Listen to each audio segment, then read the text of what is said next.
usually premolar sites are usually the best. I mean, if the nerve is far away and stuff like that, and they have plenty of bone, those are like the single sites like these cases. This is a good case to start like this, with plenty of bridge, plenty of bone.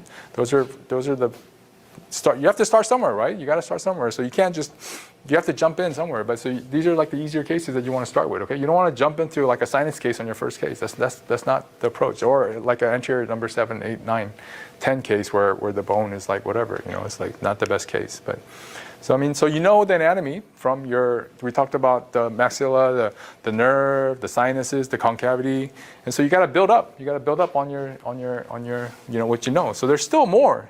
There's still more, but you got to utilize the techniques that we have. CBCT, obviously, as I keep stressing the importance of CBCT. It's so critical. It's so critical. Like I feel like I'm naked if I jump into a surgery without a CBCT, a prior CBCT of the case, basically, because now I rely on it so much. Like, but when I didn't have it, I didn't know so the thing is, you don't know what you don't see, you don't know what you don't know. That's the funny thing, and you just don't know. People don't even know what they don't know, basically, because you don't know it.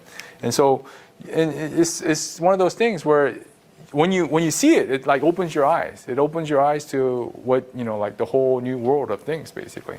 And everybody has different anatomy. Everybody has different variations of everything. And so you got to be able to see it, basically. So even when I treatment plan a case for an implant, I don't just say implant. I say, I'm sorry, but we need this special x-ray. I need this x-ray on you so I can analyze your bone, analyze what you have, your nerve, your vital structures. I don't want to hurt you. I don't want to violate any of those things and cause any kind of like permanent damage to you, So I need this x-ray. Even though there's a fee, you tell them this is what the fee is or whatever, I need this information because if I'm going to properly treatment plan a case, I need this information because how do you know if you're going to just need bone graft, you're going to need membrane, whatever, with the implant? You don't know.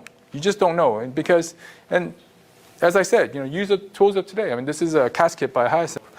I mean, so one thing about surgical guides, so I want to stress, garbage in equals garbage out is so important, okay? You guys need to give good data to the lab, okay? And surgical guides, just because you have a hole doesn't mean that it's always easy. Like, just because the drill fits in the hole, it's not easy. In the mouth, people have limited openings, okay? And then also, you have to be careful because when you irrigate, like in your regular freehand osteotomies, when you go down, the irrigation cools the bone down, but unfortunately the surgical guide blocks a lot of the irrigation out, basically. So you don't get that water in there. So what happens, I see people, when I do using surgical guides, like I train a lot of other dentists, and then we do these type of cases or whatever, and they're just trying to force it as hard as they can, whatever, into the bone. And I always say, like even during our live surgeries or whatever, I say pumping motion, gentle pumping motion with your osteotomy, with the handpiece, right? Is to pump the water into the osteotomy as you're going, right? But even with this, they're just like at 1,000 RPM, just going, and then you can hear the metal shavings because you have to be very parallel as you're going into the hole, okay? Even though there's a hole there, but the thing is, they think that there's a hole, so you just start drilling like this, and then you think that it's just going to automatically straighten out, and it's just going to go in. It's not. It doesn't happen. You start to damage more bone. And then you start to create heat. And so it's technique sensitive. So just because you have a surgical guide, you think that it's like, oh, I can just do this case simply. Yes, it makes your life easier. You can do the case simpler with the surgical guide, but it requires a couple of things. Number one, as I said, good scan, good CBCT, good intraoral scan or intraoral impression, one or the other, whatever, so that when the lab makes your surgical guide, they're matching this data together to create a nice, crisp, good fitting surgical guide. Number two, us as a surgeon, when we go in, we have to make sure that we're going in very parallel to the holes that's designed for it. And you want to go slow. And lots of pumping of the irrigation. You want to irrigate that socket because what happens is you put the implants in, so let's just say everything went well, right? But you're the doctor, the beginning doctor, you did your surgical guide. You just went, or metal shavings everywhere, right? 1 month post-op, you see the X, you take an X-ray, you start to see necrosis, you start to see this radiolucency around the implant. What happened? Bone necrosis. That's what's happening. It's heat. Heat's causing bone necrosis, and then your implant's not healing right. And you're like, why is this happening? The doctor's like, I wonder why this is happening. It's because you're not following the basic principles. You have to think. You have to really think. It's engineering. There's a bit of physics, right? But so. When I say use the tools of today, but use it properly too. That's what I'm saying. Use the tools of today very properly. So, and as I said, you don't know what you don't know, and you really don't know what you don't see. And so knowledge is power. Having fast, great knowledge is important. Like people think, oh, I can just do this guide, like, the surgical, like I can just order a guide, from the lab and just do this case, And so, but they, like if they don't have proper training to do surgical guides and they just kind of start drilling at it, this is where you run into problems or whatever. And what if something does go wrong with the surgical guide or the case and you don't know how to back up out of it? Like if you're gonna, because this is where freehand case, knowing how to freehand the case is so important, right? So this is where knowledge is very important because you think that you can rely on a surgical guide to do everything for you and then something goes wrong and you don't know how to manage it.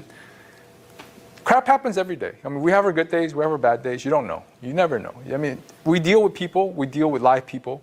We deal with everything, right? In the mouth, there's saliva, there's blood, there's the cheeks, there's the tongue, whatever. Everything's in the way. So, I mean, so there's a lot of variables that we can't control. So, I mean, knowing before getting in is completely different than not knowing and just jumping into it.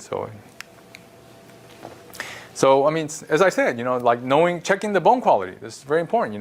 You can, when you order surgical guides, like the CBCT, like the data, right? They utilize that to tell you exactly what type of bone there is in these areas, basically. On the mesial, distal, whatever, you're gonna have like the mesial. It says that this is D2 bone, and then on the whatever, like on the lingual, there's like D3 bones. This is reading the data off your CBCT, basically. So this is where you already know before you even get into it. Because you can look at it from the CBCT and they can analyze what type of bone it is. So knowing is very, very important. And then so remember I talked to you a little bit about like this, the mandible. Like you can have implants drop in the mandible like this basically. This can happen. This happens during our live surgical courses basically because the bone is just soft. You think the bone is dense. You have nice strong cortical plate, but then after that sometimes it's just air. It's just air. You have to be careful. It's obvious, implants drop in the sinus. It happens. It can happen.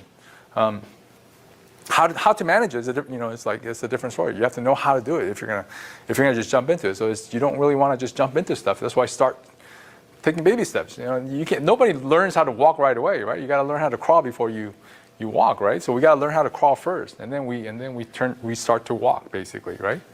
And so, but you have to know. You just have to know, and to know you need the data. You need the information before you start your cases. So that's where things are very, very important. So use it to the advantage. Use what's there. Use it to our advantage. Use what's there because you really don't know. Like you look at an X-ray, you look at a PA or whatever. You think it looks good, right? I mean, you think it looks good, but teeth sometimes are situated very funny. They're very buccal a lot of times, And so you take this tooth out. You take a PA. You take the tooth out. I'm gonna place an implant. I was told that I'm gonna place my implant lingual, right? So I'm gonna go and place my implant. I go lingual and I'm out the buccal plate, right? Because this is very short here, so your implant's at least gonna be like this, right? So once again, you don't know what you don't see, and you look at a PA or a panel. That's all you see. It's not ideal, basically. So when you look at it, it's way out buccal, right? You're gonna damage the buccal plate, and then once you created the damage, you have to try and repair it, and it becomes more difficult now, basically, because you created an unwanted damage that you didn't think that was gonna even happen, basically. So even if you know, like this is not very ideal because where is this supposed to point towards? It's not even towards any of the biting forces, right? And so this is why CBCT is so critical. And knowing and looking and examining and planning the case is so critical. It's so that you know, so that you can see it and you know it. Because then you don't know how to treatment plan the case either. Like what I said, you see something, you see a parl, you see like a periapical radiolucency on an X-ray, and you're like, oh yeah, we'll just clean out the granulation tissue and just do a graft. But then look, if you look carefully, there's no buccal plate. So what are you gonna do? You're gonna have to place a membrane. Then you can't just graft that and just expect that to heal, right, or whatever. So then it's additional cost. I mean, so if you didn't add that to the treatment plan, and then during middle of surgery, you're like, oh, Mr. or Mrs. Jones, so I just noticed I took your tooth out. Your buccal plate is gone. They're like, what is the buccal plate? I'm like, and you'll be like, oh, your facial plate of your bone is gone. Are you sure it wasn't you when you took the tooth out? Like you just damaged it or whatnot, or, But if you see this, you can show it to them. So you can show it to them and say, this is what's going on, So this way it makes you look good too. It doesn't make you look bad. So if it's done after the fact, it makes you look bad. Either you do it for free or you're eating the cost or whatever, But if you try and add it on, tack it on later on, patients are not going to be. They're not going to be happy. I mean, it's like you go to buy a car.